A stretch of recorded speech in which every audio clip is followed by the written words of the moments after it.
Como lo prometimos, tenemos a nuestro invitado. Estamos muy contentos de recibirlo porque hemos hablado durante todo el año, pero en forma telefónica. Él es el licenciado en Economía Marcos Peralta, egresado de la Universidad Nacional de General Sarmiento, que ha sido columnista de Economía en nuestro programa durante todo el año. Y bueno, muy contentos de que estés acá, Marcos, personalmente. Bueno, muchas gracias, Macarena. Es, como siempre te digo, un gusto, y hoy la verdad estar acá está muy bueno. La verdad que está muy bueno. Gracias por la invitación, ¿no? No, por favor, por favor. Tenemos muchos temas para tratar y para hablar de economía. Y hablar de economía es hablar de economía de la gente de a pie, del oyente que está del otro lado y que la plata no le alcanza. El tema de la inflación. Contanos un poco, ahí me decías que tenías algunos datos sobre la situación laboral, de los salarios, a ver qué tenés para contarnos y si hay alguna manera de que esto se pudiera llegar a revertir, ¿no? Sí, siempre lo que trato de compartir con ustedes es un análisis de los ingresos y en particular de los ingresos de los asalariados. La gran mayoría, no solamente en la Argentina, sino en todo el mundo, la mayoría somos trabajadores, somos aquellos que vivimos de un sueldo. Entonces, esta cuestión de los ingresos y en lo particular del salario es extremadamente relevante para entender la situación que atravesamos las personas, porque nosotros, digamos, como vos lo dijiste, todos percibimos la baja del ingreso, pero conocer cuánto bajaron los ingresos, conocer... porque si unos pierden, en este caso los trabajadores, alguien tiene que ganar, ¿no? Empezar a entender un poco más profundamente en qué situación estamos, que entiendo que es el punto de partida para entender cuál es la solución, que en definitiva es lo que estamos buscando. El conocimiento es poder, y el poder te da las herramientas para poder transformar. Entonces, lo que trato de compartir con ustedes es esta mirada de la economía centrada en los salarios, centrada en los intereses de los trabajadores, que está un poco desdibujado, ¿no? Porque cuando uno escucha una columna de economía, bueno, vengo con Bloomberg, vengo con los datos de Nasdaq, vengo con los datos de la bolsa de valores, de las criptomonedas, que son ajenos a la mayoría de los vecinos y vecinas que están escuchando la radio, de la gente de a pie que pasa por acá en la puerta de la radio, y de todos nosotros, digamos, no lo sentimos propio a ese tipo de análisis, en donde, bueno, vemos que suben y bajan algunos indicadores, pero que lejos están de representar los intereses de los trabajadores. Entonces, me parece muy interesante que pongamos esto de relieve y que discutamos, porque eso es lo que quieren hacernos creer que es la economía, ¿no? Cuando la economía en realidad es entender cómo funciona la sociedad. Así estuvo planteado por los primeros economistas, digamos, para entender cuál es el funcionamiento de la sociedad, y como te decía, el entendimiento es la primer parte para poder empezar a transformar la realidad. Una ciencia social y no una ciencia exacta, ¿no? Quedarnos en números y gráficos que vos decís, porque ahorita a veces te dicen, no, pero la macro va bien, pero Argentina subió, y vos decís, pero a mí cuando voy a comprar cada vez me sale más caro el tomate y no puedo, y tuve que dejar, no sé, de hacer determinadas cosas, o los alquileres, viste, un tema que también me gustaría tratar, el tema de los alquileres, de los jóvenes, y uno ve que por ahí esas variables no se reflejan en la vida cotidiana de uno. Sí, está claro, ¿no? Y ese es el enfoque. Bueno, siempre me presentás como economista egresado de la UNCS, y reivindico eso porque en la UNCS tenemos una carrera que se llama Economía Política, ¿sí? Yo soy licenciado en Economía Política. Y ese es el nombre y el apellido realmente de lo que es la ciencia social, y en lo particular del enfoque económico, y que han tratado de borrar, ¿no? Que han tratado de llevar a la economía a este juego de números en donde hay gráficos que suben y bajan y que son totalmente ajenos al entendimiento. Entonces, muchas veces se aprovechan de esa falta de conocimiento y de ese lenguaje técnico para confundir a la gente y llevarlos a un sentido común, que el sentido común es construido no hay un sentido común sine qua non, digamos, natural de la raza humana, sino que el sentido común se construye, y se construye con lo que escuchamos. Y esto que escuchamos es que la economía es estos gráficos, por ejemplo, que hay que prender fuego el Banco Central. Claro. Digamos, escuchamos a los economistas que dicen que hay que meter bala a la gente pobre, y eso está muy alejado de lo que efectivamente es la economía, de lo que estudiamos los economistas, y hay que dar ese debate, porque si no se instala eso, y bueno, acá estamos para un poco revertir esa situación, ¿no? Claro, sí, eso, el piquetero, como esa demonización, ¿no? De que están cortando la calle, que en realidad pues, hay que escuchar, porque esa gente que está ahí, yo creo que nadie tiene ganas de estar con la familia cortándola el 9 de julio. El que está ahí es porque realmente está pasando una situación difícil, no creo que sea el culpable, ni creo que sean los grandes evasores de la Argentina, ¿no? Entonces hay que comprender para que esa persona que está ahí no se nos llega ni a cubrir, no sé, las 4 comidas diarias, por ejemplo, Sí. con la inflación que estamos padeciendo, y que es lo que se tiene que solucionar, me parece que es la prioridad del país. Bueno, ¿qué puedes comentarnos de los ingresos? ¿Cuánto gana un trabajador promedio en la Argentina, en determinadas provincias? Sí, la verdad es que hay muchos datos y que son realmente preocupantes. Recientemente el INDEC publicó el aumento de precios para lo que fue el mes de enero, que volvió a valores del 6% mensual, y sin embargo esto no es lo más preocupante, que volvamos a un sendero que nos lleva a una inflación proyectada de más del 100%, y sin embargo eso no es lo más preocupante, sino que ya hace varios años la acumulación de esta situación es lo más preocupante, y que es difícil revertirla, ¿sí? Y que las propuestas que se hacen para revertir y frenar esta situación son prácticamente esto de matar el perro para acabar con la rabia, ¿no? O sea, eso es lo que muchas veces se escucha. Entonces, bueno, vayamos a ver algunos datos sobre cómo está hoy la situación salarial en la Argentina. El salario medio en dólares en el año 2012, veámoslo, no la foto, sino veamos un poquito la película, ¿no? de esta situación. El salario medio en dólares en el año 2012 en la Argentina estaba en $1.450. En el 2015 bajó un poco a $1.230. Salario promedio. Salario promedio en dólares. Siempre tomando algún dólar de referencia, digamos, porque, bueno, ahora es un poco más complejo, pero antes había 1 o 2 tipos de cambio, ahora tenemos varios tipos de cambio, pero siempre tratamos de dar algún número de referencia, ¿no? Para sacar alguna conclusión. Y bueno, y acá vemos una tendencia, ¿no?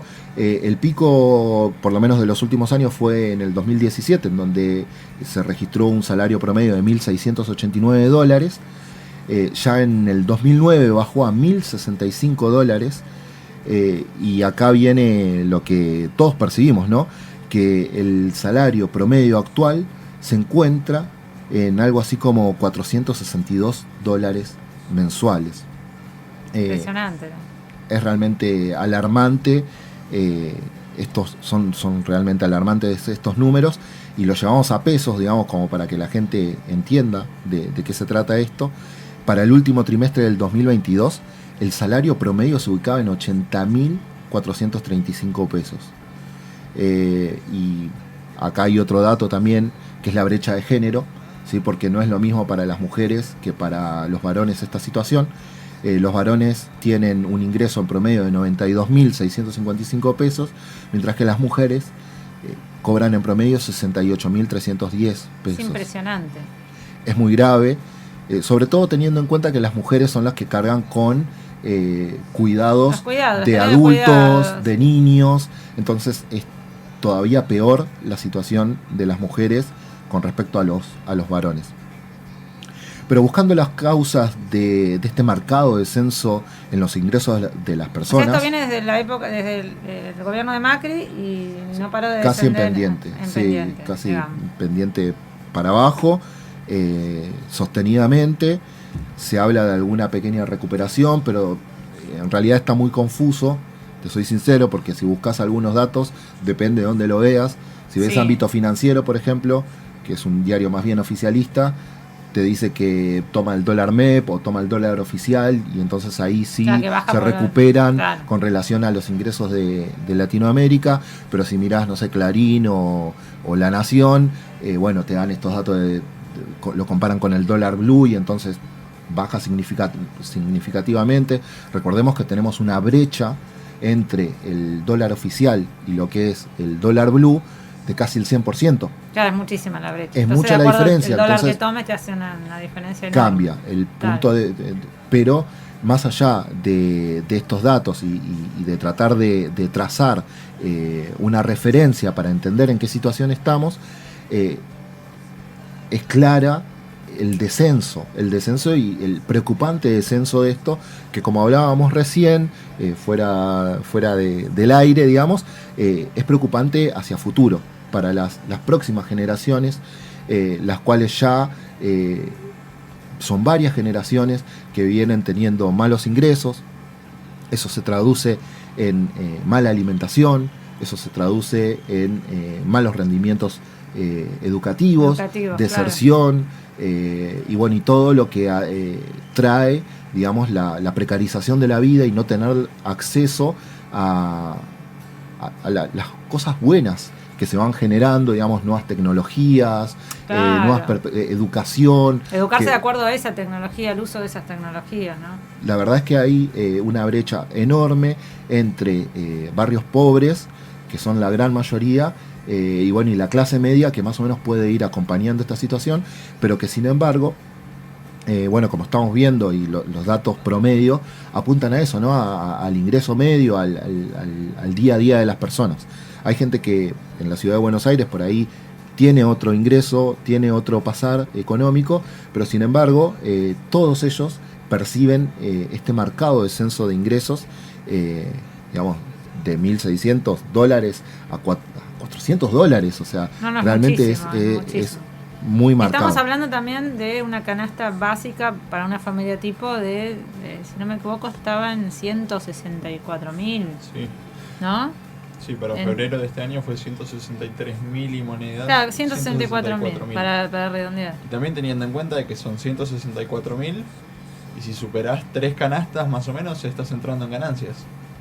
Claro. Por ende, no se entiende dentro de la canasta básica y lo que se considera también cuál sería el bienestar de una persona de poder solamente cubrir la canasta básica. Porque si vos cubrís la canasta es justamente básica, tenés las cosas necesarias para vivir directamente. No podés pensar en ocio, no podés pensar en salir a hacer un gasto de más, no podés pensar en ahorro y mucho menos en ahorrar a largo plazo para lo que hablábamos antes, poder comprar tu vivienda, poder tener un lugar fijo o poder tener un gasto grande como por ejemplo querer cambiar el auto. No, que estoy pensando, ¿no? en los ingresos que refiere Marcos. Pongamos una familia que trabajan los dos, ¿no? Que trabajan, la pareja trabaja. Y cada uno con un salario promedio. O sea, que cada uno gane 90.000 pesos. Una suposición. Y estás ahí de la canasta, rayando la canasta básica de pobreza. O sea. Sí, sí. Te quedan ahí unos puchitos que también, si pensaste, si esa familia tiene que pagar un alquiler, ¿cuánto te lleva de esa canasta? Te lo lleva el alquiler, porque no sé si está contemplado el alquiler en esa. No está contemplado. Es una canasta básica en donde se incluye alimentación y algunos servicios básicos, como por ejemplo, bueno, luz, gas y demás, y algo de vestimenta, digamos, que es lo mínimo indispensable para sobrellevar la vida diaria, ¿no?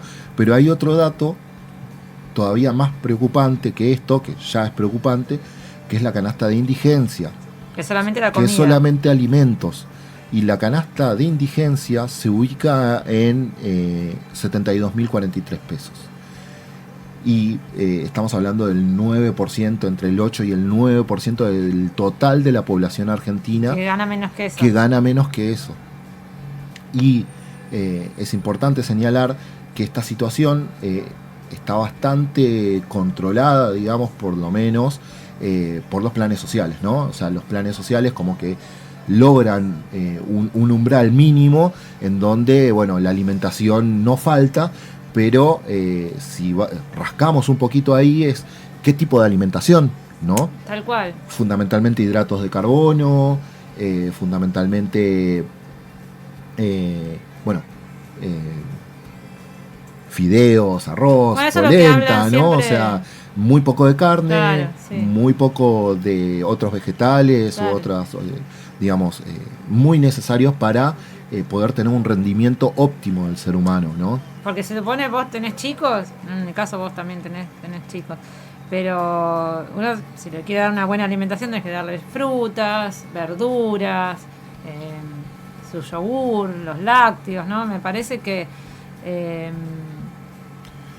proteínas, ¿no? No, Sí, no podés estar totalmente. comiendo. Justamente lo que reclaman muchas veces que se los demoniza también, ¿no? Los dirigentes o muchas veces también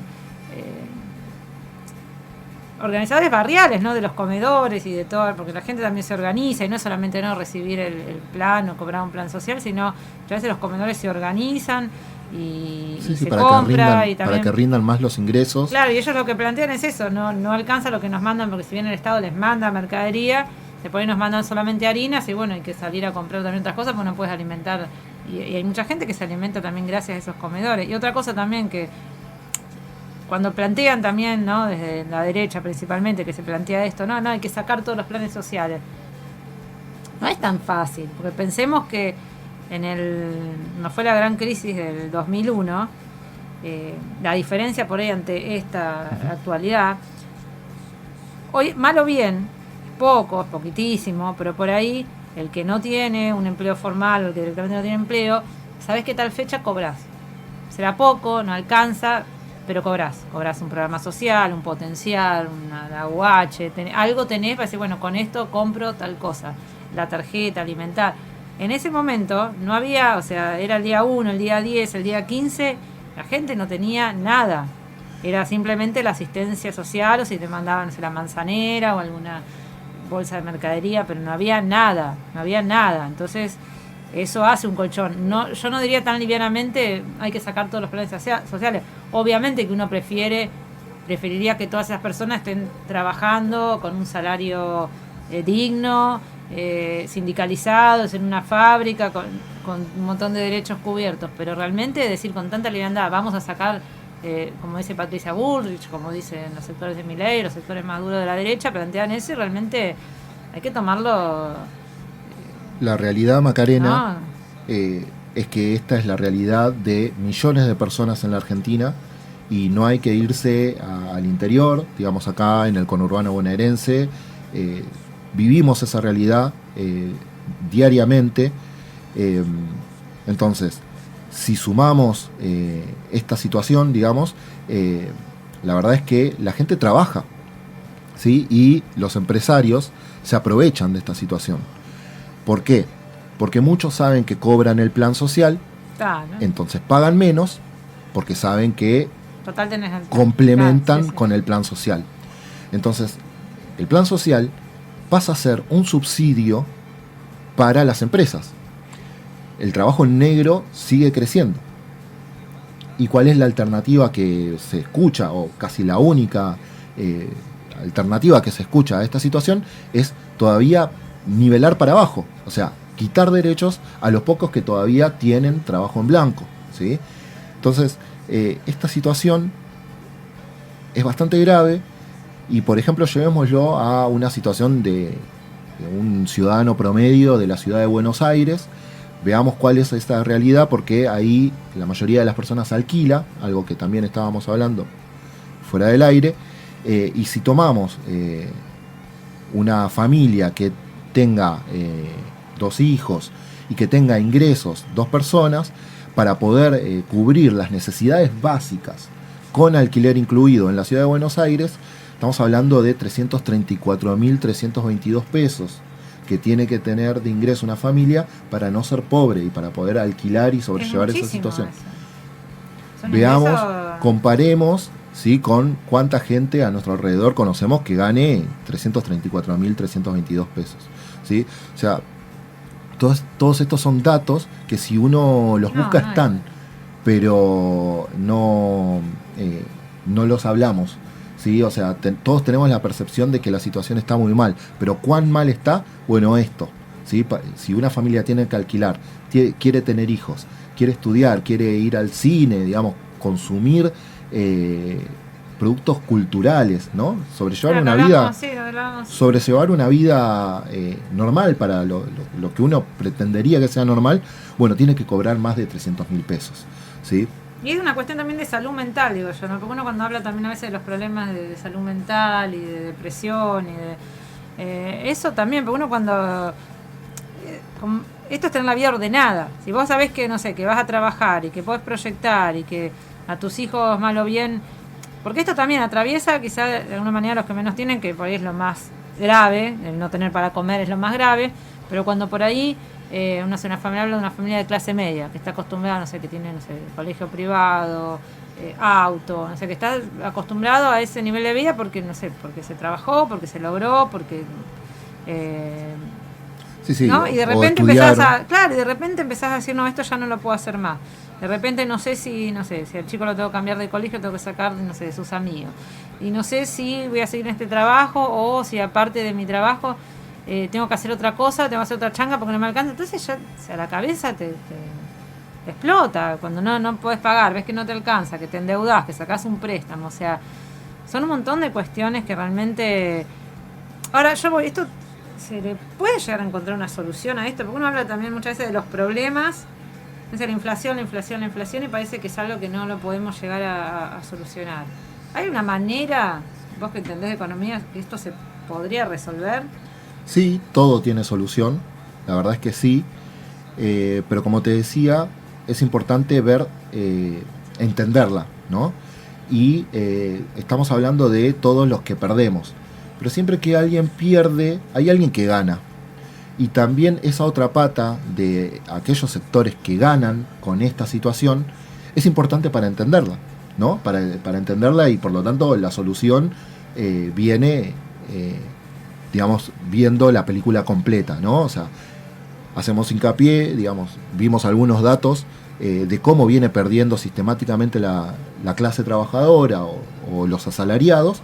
Pero hay otra gran parte, no gran parte de la sociedad, sino un grupo realmente minoritario de la sociedad que se beneficia de esta situación. Entonces, para poder ver, digamos, lo que se le llama distribución funcional del ingreso, digamos, lo que es la distribución del ingreso, hay que entender un concepto básico, ¿sí? Que es el Producto Bruto Interno, que seguramente también cuando se habla de economía se habla mucho del PBI. El PBI es todo lo que produce la economía en un periodo de tiempo determinado, ¿sí? Sí. Pensémoslo como una torta, ¿sí? Es una torta que se reparte entre varios comensales, ¿sí? Es una cuenta de suma cero, ¿sí? O sea, lo que gana uno pierde el otro. Se puede aumentar la torta y entonces todos ganan, pero no fue lo que pasó en la Argentina, ¿sí? Evidentemente, digamos, la torta o el PBI se vio afectado por lo que fue la pandemia, ¿sí? En el año 2019, fines del 2019-2020, el impacto en la economía, el impacto en el PBI, en lo que produce la economía argentina, se sintió fuertemente. Hubo una pérdida, una baja en la producción agregada en la Argentina de casi 10 puntos, un 9,9% durante el 2020 y durante el 2021.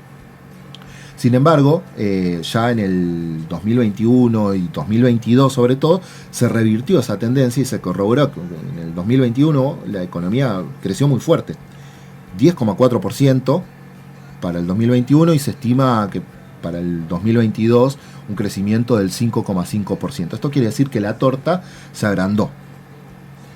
Este año se espera un crecimiento más cercano al 0%, el FMI proyecta un 2%, pero bueno, depende de qué consultor haga el análisis, pero anda en eso, ¿sí? Este año va a crecer mucho menos la economía, por distintos factores que ahora en un ratito los vamos a ir viendo. El PIB de la Argentina creció. Esto quiere decir que la torta se hizo más grande, claro. Pero la inmensa mayoría de los trabajadores no solo que no crecieron en participación ni absoluta ni relativa, sino que perdieron marcadamente. No se repartió bien. La transferencia de recursos de los sectores asalariados al capital entre 2016 y 2021 fue de 70.000 millones de dólares. 70.000 millones de dólares. Estamos hablando de ingresos de 80.000 pesos, ingresos de 60.000 pesos. Todo eso sumado se llevan los que más tienen en la Argentina 70.000 millones de dólares de los bolsillos, del plato de comida de cada uno de nosotros.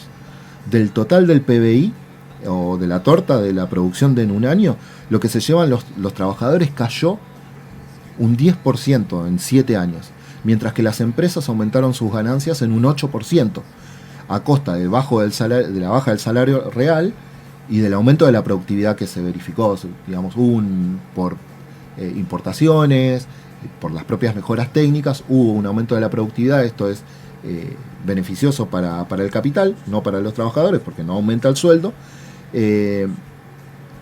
O sea, en esta suma de cuenta cero, los trabajadores estamos perdiendo, y los que están ganando son los sectores del capital. Claro, y esto también me parece que es una muestra también de lo que pasa a nivel mundial. Y yo creo que lo que fue la pandemia fue un disciplinador social también en ese sentido. Sí, totalmente. Porque fíjate que los más, uno dice, no, la pandemia nos afectó a todos. Siempre se trató de instalar esa idea, ¿no? Que la pandemia nos afectó a todos por igual, la pandemia... no, en realidad los más ricos del mundo, y estamos hablando de billones, de los billonarios, no millonarios, los billonarios del mundo, se enriquecieron de una manera brutal. No tengo ahora los números, lo hemos hablado acá muchas veces. Y creo que la pandemia fue una gran transferencia de recursos. Sí, pensemos anterior a la pandemia, o incluso durante, de mucha protesta social, los chalecos amarillos en Francia, en Inglaterra también hubo, digamos, por parte de inmigrantes y demás, que se prendían fuego los autos. Ecuador, en Colombia hubo protestas sociales muy fuertes. América Latina fue antes de la pandemia, y luego de la pandemia, como vos bien decís, se disciplinó, se mandó a la casa a todos los trabajadores, que además obviamente somos los que más sufrieron, porque pusimos los cuerpos, digamos, la mayoría de las personas que murió son trabajadores, y salimos de la pandemia con esta situación totalmente regresiva en términos de distribución del ingreso. Pero me gustaría también poner la lupa sobre otro gran sector de los asalariados, que son los jubilados y las jubiladas. Hay datos que son realmente también muy preocupantes. La fórmula de movilidad en el 2022 arrojó un 72,5% de aumento, versus una inflación anual del 94,8%, una pérdida del 11,5%. Ahora va a haber una suba del 17% para los jubilados y las jubiladas, y en 12 meses, bueno, va a haber que hacer la cuenta en marzo cuánto hay de inflación, para ver cuánto pierden efectivamente interanualmente los jubilados, pero el aumento va a ser del 79,7%, así que, spoiler alert, va a haber una pérdida significativa de ingreso de los y las jubiladas.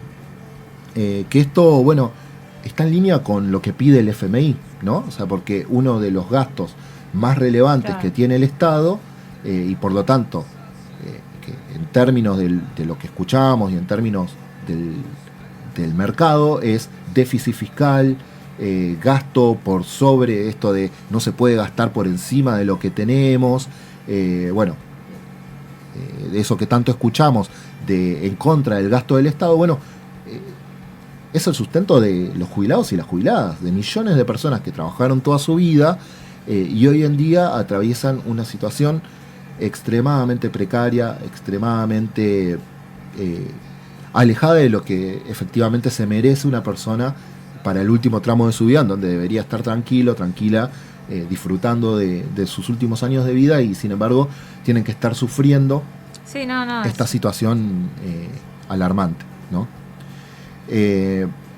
Otro dato, ¿sí? Que profundiza esta situación son la canasta de pobreza y la canasta de indigencia, que ya hablamos, pero que aumentaron respectivamente. O sea, la de indigencia 108% y la de pobreza 109,8%.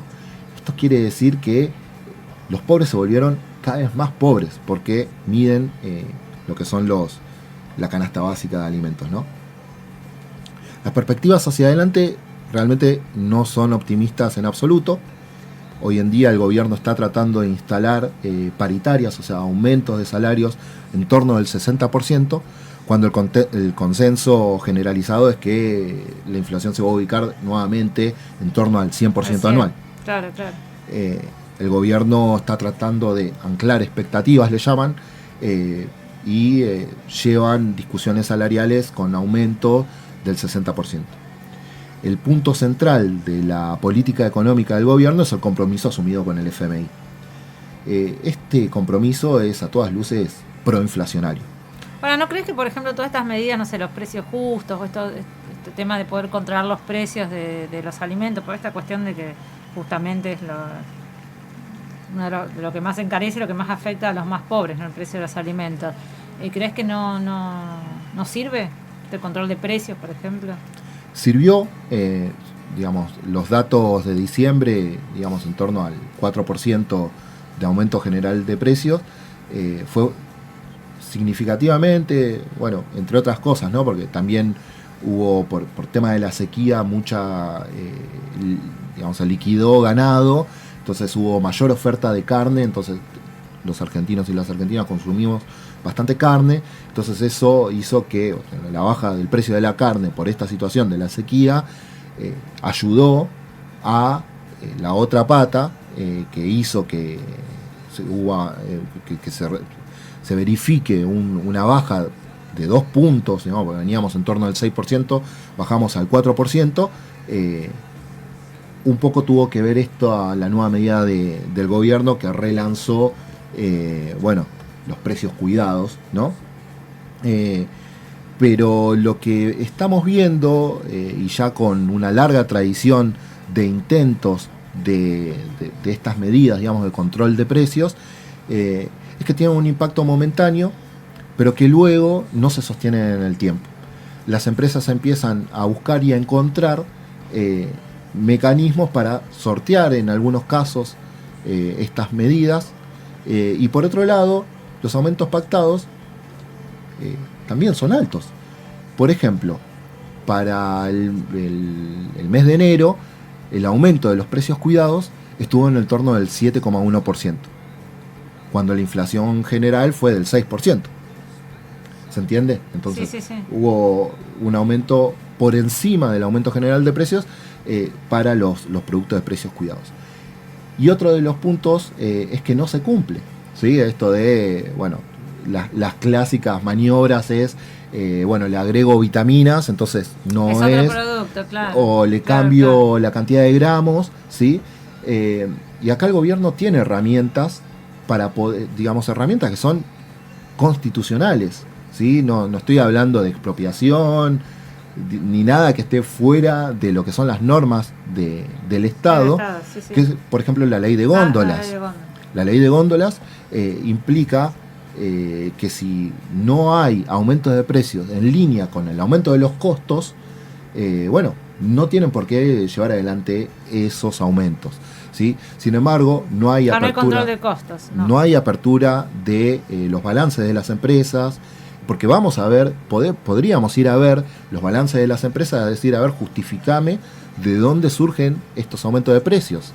El Estado tiene la capacidad y la potestad de hacer eso. Eso siempre nos dice cuando hablamos con Guillermo Moreno. En mi época, yo tenía todo un equipo que salíamos a... ¿Qué se lo trataba? De patutero, ¿no? Pero hacía eso, ¿no? Tenía un equipo, costos. ¿Sí? Costos.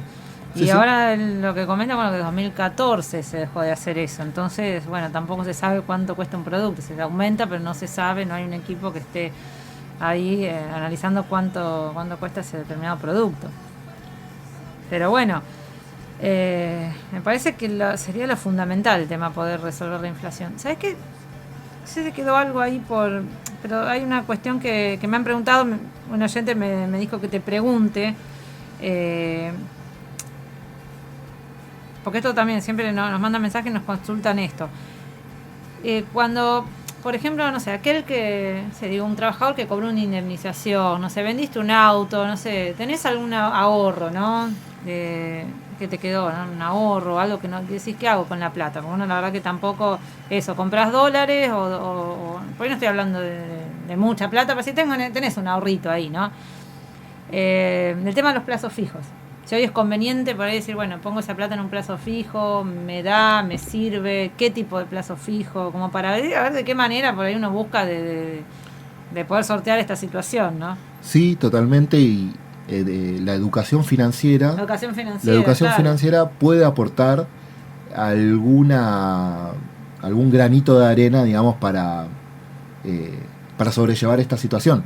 La salida no va a ser, digamos, administrar mejor los ingresos, digamos, de una persona que cobra 80.000 pesos, está muy lejos de esa situación. No, pero viste, no es un la salida es necesariamente colectiva. Dicho esto, sí hay algunas estrategias que podemos tomar para perder menos o tratar de más o menos mantener los ingresos. También que cobra una indemnización, bueno, no sé, te dan 4 millones, 5 millones, sí. Ponele, que no es mucho, pero por ahí para el trabajador es un montón.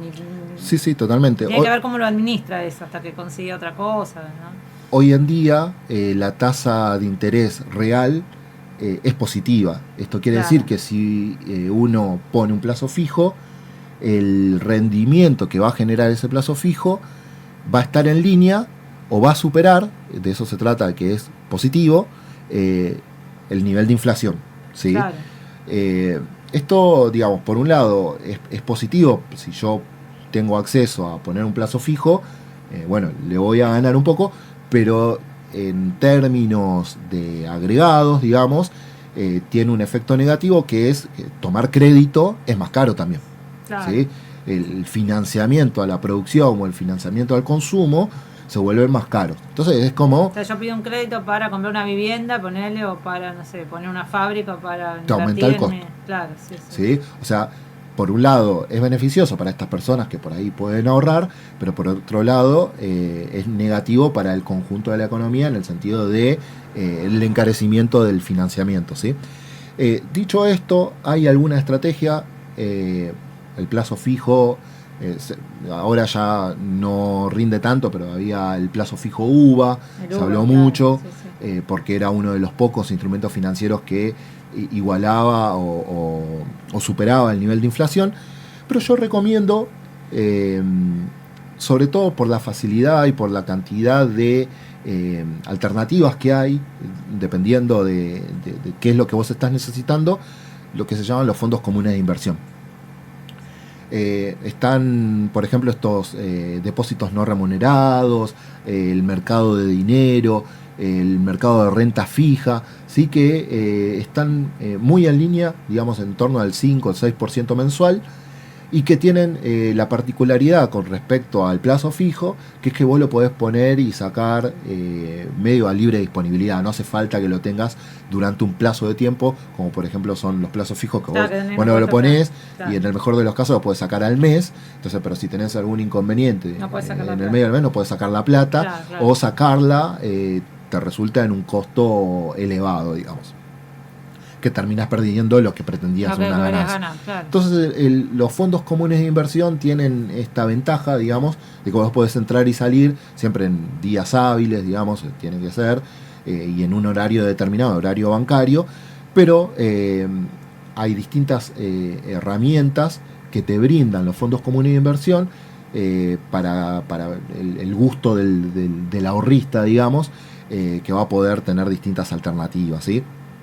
No se sabe mucho de esto tampoco, no hay mucha educación financiera. No hay mucho, y además, bueno, tenés que tener acceso a una cuenta bancaria, sí, a una cuenta en un banco, que generalmente si no trabajas en blanco es muy difícil, porque te lo cobran, digamos, cuando vos tenés un ingreso mensual, generalmente la empresa te paga, digamos, el costo de mantenimiento de una cuenta. Entonces, bueno, ahí podés aprovechar, ¿sí? Esto es una herramienta muy para la clase media, para aquellos y aquellas que tienen ingresos en blanco, ¿no? Claro, pero bueno, eso es, digamos, como un instrumento que anda muy bien, digamos, ¿sí? Que te permite más o menos estar en línea y no perder con respecto a la inflación, mantener el valor de los ahorros. Sí, yo pienso mucho en eso, en el trabajador por ahí que cobró la indemnización y que no dice, ¿qué hago con esto? ¿No? Porque muchos no se van y se compran un auto y que el tema es que la plata no se te diluya, ¿no? Sí, porque la peor estrategia es el colchón, digamos, claro, porque lo guardás, claro. Sobre todo en pesos, ¿no? O sea, se te va si están en esa situación, claro. Pensá que vas a estar perdiendo valor día a día, ¿sí? En torno al 6%, en torno al 7% todos los meses. Y si lo dejas un año, perdiste el 100% del valor. Claro, o sea, no. Es así. Sí. Perdón.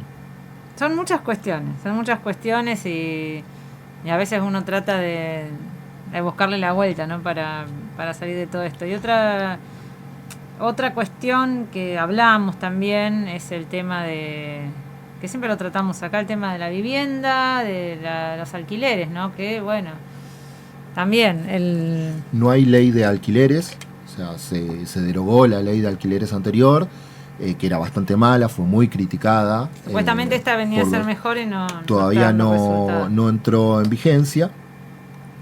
Pero bueno, hay datos alentadores, digamos, ¿no? Porque, digamos, y los datos alentadores desde mi perspectiva, gracias, desde mi perspectiva los datos alentadores son el descontento social. Que la gente no se queda tranquilita en el molde con esta situación, hay movimientos, hay reclamos, hay marchas, y eso es inevitable. Y bienvenido sea, porque como te decía anteriormente, nadie se salva de esto solo, menos los trabajadores. Entonces, el conocimiento es una parte importante, pero la otra parte es unirnos, ¿sí? Estar juntos, tirando claro, para el mismo lado, para este lado, ¿no? O sea, no discutiendo cuánto ganan las empresas o cuán mal o cuán bien le está yendo a el grupo Peñaflor, o no sé, el grupo Arcor, el grupo Techín, ¿sí? O sea, eso no es lo importante para nosotros. Lo importante es unirnos, sí, reclamar el paro de bancarios, digamos que no permiten que... Bancarios es un claro ejemplo de mantener ingreso y un buen ingreso. ¿Cómo consiguen un buen ingreso los bancarios? No hay ninguna novedad con respecto a esto desde los inicios del capitalismo. Lucha y organización. No hay otra alternativa. Sí, muchos dicen, ay, pero ¿de qué se quejan? Porque uno dice el sueldo bancario, ¿de qué se quejan? Se ganan bien. Pero bueno, justamente gracias a ese reclamo ganan bien y eso también hace que los salarios no tiren a la baja, porque si no empezamos todos los judiciales, hay un montón de gremios que dicen, pero si ganan re bien, ¿de qué se quejan? Si yo con eso... Pero bueno, justamente ahí está. Porque se quejan, ganan bien. Y esa es la verdad. Y eso, y no dar un mensaje, porque uno a veces cuando habla de todas estas cosas, uno dice, bueno, pero entonces todo el panorama es negativo, ¿y qué hacemos? Y no alcanza para nada. Es decir, bueno, es conocer la realidad para a partir de allí pensar en la solución, no que quede el mensaje negativo de que está todo mal, sino decir... y el tema de esto, ayer escuchaba un análisis que hacía Gabriel Fernández de más que nada, él es un analista internacional, hablando esto de la organización de la clase obrera, de la clase trabajadora, de nuestra organización sindical, como para, en este contexto, en esta coyuntura internacional, ¿no? De rescatar que en nuestro país, con todas las críticas que puede tener el modelo sindical argentino, tenemos un modelo sindical fuerte. Que lo que yo, le escribí a Gabriel es esto, a mí lo que un poco me hace ruido es el tema por ahí de la pérdida de sindicalización en esto de la precarización, de los contratos basura, el trabajo por agencia muy, muy común en los jóvenes. Entonces uno dice, cada vez quizá los trabajadores se sindicalizan menos ante esta situación de trabajo. No sé, no es lo mismo trabajar para Mercado Libre que para trabajar, no sé, en una fábrica en Toyota. Por la identidad que vos creás en el empleo y con tus compañeros. Entonces, eso es lo que a mí me preocupa, pero siempre rescatando que tenemos un movimiento sindical fuerte, organizado y bastante combativo, con todas las críticas que se le puedan hacer. Sí, totalmente. Ahora en muchos sindicatos están de los dos lados de la vereda, ¿no? También, o sea, Sí, esta hay más, burocratización de los Sí, sindicatos sí. va en contra justamente de su propia fortaleza, y muchos de los sindicatos son dueños, por ejemplo, de las empresas tercerizadas. Claro. ¿No? Lo de Mariano Ferreira lo puso al descubierto, digamos, en el sector ferroviario, digamos, pero ese modelo de tercerización es un modelo que se replica en todos lados y que muchas veces se encuentra a los propios sindicatos no en contra de eso, sino beneficiándose de esa situación. Entonces, ese también es un punto que hay que analizar. Y que eso es la rebeldía, ¿no? Me parece que no hay nada más rebelde que entender y luchar o defenderse contra los poderosos. De eso se trata la rebeldía, ¿no? No esta cuestión de soy rebelde y voto un tipo que dice que hay que prender fuego el Banco Central, que lo dijimos. Pero Sí. en lo particular hago mucho énfasis en esto porque quieren prender fuego el Banco Central de la Argentina. No quieren prender fuego el Banco Central de Estados Unidos, ¿no? Entonces, están atacando las instituciones de un país pobre, de un país de ingresos bajos, y no están atacando las instituciones de un país poderoso, y por todo lo contrario, quieren dolarizar la economía argentina. Entonces, ¿dónde está la rebeldía de ceder ante la opresión de los poderosos y asumir sus políticas como propias? Digamos, no hay nada más contrario a la rebeldía de los sectores jóvenes, de la juventud, que arrodillarse y adoptar estas políticas que vienen de Estados Unidos. Sí, lo que pasa ¿no? es que lamentablemente estos sectores políticos lo que hacen es, de alguna manera, usufructuar, hacer uso de ese descontento. Esto que estamos hablando sobre el salario que no alcanza, el alquiler, el proyecto de vida que no puede realizar, ese descontento de la juventud principalmente, y llevarlo a... Porque esto es un acting que hacen de los rebeldes, que somos antisistema, y no son antisistemas, son justamente lo más sistema que hay. Y lo que plantean es lo más atrasado que hay, por ejemplo, abolir los sindicatos, meter presos a los dirigentes piqueteros, prohibir la protesta social, o sea, nos retrotraen, no sé, al siglo XIX, digamos. Entonces me parece que no están planteando ni nada nuevo, ni nada... Es una libertad de mercado, no una libertad para todos. Pero bueno, seducen con esto de el despeinado, el cara de loco. Y el otro día escuchaba, no tiene nada que ver por ahí con las ideas que tenemos nosotros, ¿no? Pero el otro día escuchaba atentamente una entrevista con Durán Barba y justamente planteaba esto. La gente vota a raros. Hoy en día se vota a raros, a los que plantean por una salida fuera del sistema. Y bueno, ojo, hay que tener ojo. No digo ni que ganen, pero hay que tener ojo y tener presente y luchar contra eso y dar la batalla también comunicacional, en nuestro caso, contra eso también. Creo que igualmente los políticos actuales, por así llamarlo, también tendrían que tener cierta responsabilidad, porque si ese descontento está generado, tiene que ver con una falla por parte de la gestión. Y también quiero recalcar esto, porque cuando hay leyes malas, como la ley de alquileres, no solamente genera una problemática entre la gente que quiere alquilar o la que quiere ser inquilino, sino que también empieza a generar cuestiones más de fondo, y es que la persona que tiene un lugar que no lo está habitando, tiene un departamento, una casa que no la está habitando, cuando ve que no tiene la posibilidad de alquilarlo dentro de la normativa, empieza a buscar otras alternativas. Y en la época que corre es muy fácil encontrar alternativas, y ha traído una problemática muy grande en la ciudad de Buenos Aires, y es que la mayoría de los departamentos que están desocupados se usan como Airbnb. Para turistas, para gente que está de paso, y ganan mucha más plata así que alquilando, y además no tienen que familia, claro. Es un montón de plata que les entra sin estar del todo declarada, por ende es un ganar-ganar. Si desde el Estado no le dan formas o beneficios para la gente que quiere alquilar los lugares que tiene disponibles, obviamente en río revuelto cualquiera puede pescar, y empieza cualquier persona que puede ganar plata con una aplicación y de forma fácil, teniendo 2 o 3 días a la persona en el lugar, obviamente que va a ir por esa vía. El problema es que se va exacerbando cada vez más la crisis que hay en la ciudad de Buenos Aires en cuanto al espacio y la cantidad de gente que tiene. No puede haber tanta cantidad de gente en un país que es tan vasto de territorio, concentrada en un solo kilómetros, punto del claro. país. Salí unos kilómetros y es campo, tierra. Yo siempre cuando voy de viaje pienso eso, tierra vacía, ¿no? Pero no hay que irse a Santa Claro. Fe y La Pampa. En General Rodríguez inclusive ya hay campo y sí, campo y verdad. campo. Sí, no hay que irse En muy Moreno lejos. hay campo y campo y campo. Pero, viste, uno por ahí vos, si vas a elegir, no sé, alquilar en San Miguel y no en Moreno o en Rodríguez, porque decís, bueno, ¿dónde me queda mi trabajo? Y no tengo transporte, y no tengo un montón de problemas, y los colegios, ¿dónde mando a los chicos? O sea, Y es una problemática que también se ¿dónde plantea cosas cuando evaluás? vienen los programas en los cuales se crean barrios sociales y se le entregan casa a gente que no tiene casa. Sí, por supuesto, si me dan una casa cuando estoy viviendo en un lugar carenciado o en una villa de emergencia, por supuesto que la voy a tomar. Pero si me queda a 30 kilómetros del lugar donde estoy trabajando actualmente y es el único trabajo que conseguí, Y no voy a poder habitarlo. no vas a poder vivir ahí, claro. Esa es la dinámica de los mercados, ¿sí? Digamos, esto de la libertad del mercado, esto de desregularlo, favorece este tipo de situaciones en donde los que están mejor parados y tienen alguna ventaja con relación a otro, pueden no solamente sostener, sino profundizar esa situación, y es como la ley del más fuerte, ¿no? El más fuerte se hace cada vez más fuerte y le pisa cada vez más la cabeza al que no tiene vivienda, por ejemplo.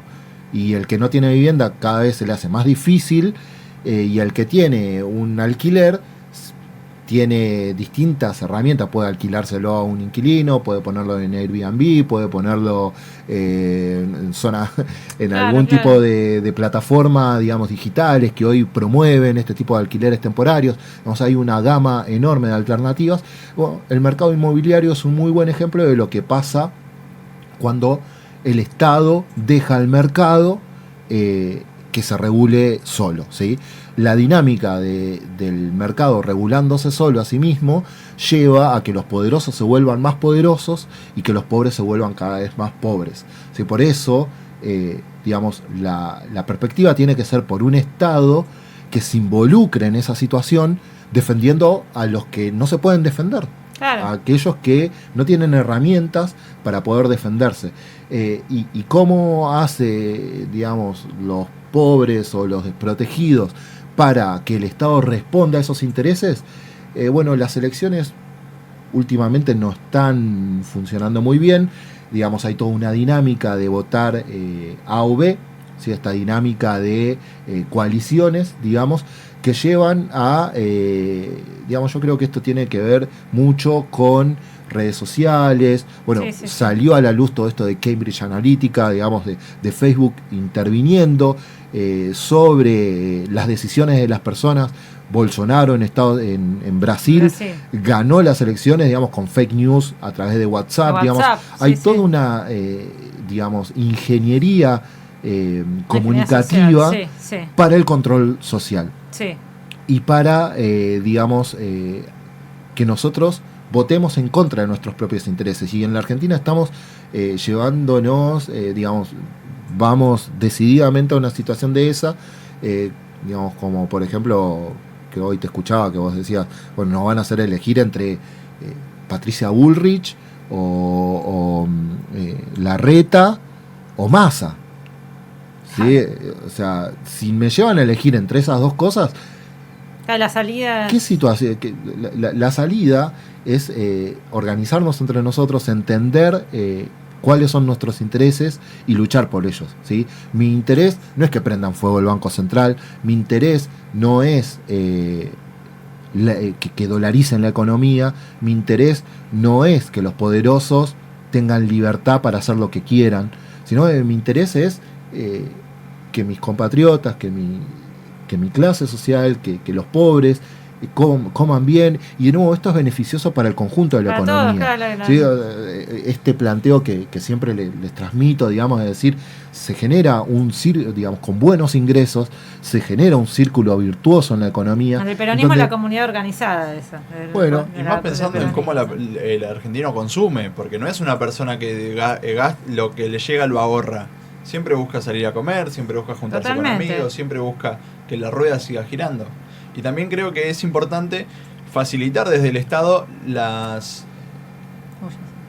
forma, y con esto cierro, así ya no nos vamos tanto. No, nos estamos yendo del tiempo. Facilitar y ayudar a que la gente busque también hacer las cosas de manera legal y demás. Cuando vos escuchas un trabajador que no quiere que lo pongan en blanco, empezás a entender cuál es la problemática. Si el Estado no te da garantías y una forma o un contexto en el cual te favorezca estar en blanco, entonces es donde no entramos en la regularización. No podés tener tanta gente en la economía informal dentro de nuestro país, porque empezás a perder como Estado también. Y empezás a que la gente que decide sí ir por la vía legal, empieza a tener cada vez más cargas impositivas y tenga cada vez más trabas a la hora de querer entrar justamente en la rueda del trabajo en blanco, de los aportes y pensando también en las jubilaciones. Así es, coincido, y la verdad que el tema da para muchísimo debate, pero tenemos que hacer el corte de las 12. ¿Te quedás un rato más, Marcos? ¿O ya te tenés que ir? Un ratito, o si no te despedimos. Te despedimos entonces, pues ya nos vamos al bloque, sí. Te agradecemos muchísimo, la verdad, por haber venido, Marcos, y estás invitado para venir, para seguir conversando con nosotros, y cuando no se puede, la columna telefónica, que la verdad que también nos sirve de mucho. Muchísimas gracias. No, gracias a ustedes, y por favor sigamos dando estos debates que son tan importantes, y estaría muy bueno también escuchar el feedback, ¿no? O sea, si hay algún libertario, algún joven libertario que quiera debatir, bueno, a total disposición, ¿no? Porque, sí, está bueno. Estoy abierto a una contraposición de ideas con esto, porque siempre que hay un debate de ideas, el resultado es positivo, ¿sí? Cuando el debate es sincero y cuando se discuten este tipo de cuestiones que hacen al día a día de todos nosotros, el resultado es necesariamente positivo. Bueno, así es. No sé si los libertarios muchos nos escuchan nuestro programa, pero bueno, los invitamos. Pues algunos sí los invitamos a participar y a charlar también. Bueno, ya nos fuimos de tiempo, así que nos vamos al corte de las 12 y volvemos, que tiene tu columna de deporte todavía. Así que muchísimas gracias, Marco. Un gusto tenerte acá. Gracias a todos ustedes. FM Crisol, inicio de espacio publicitario.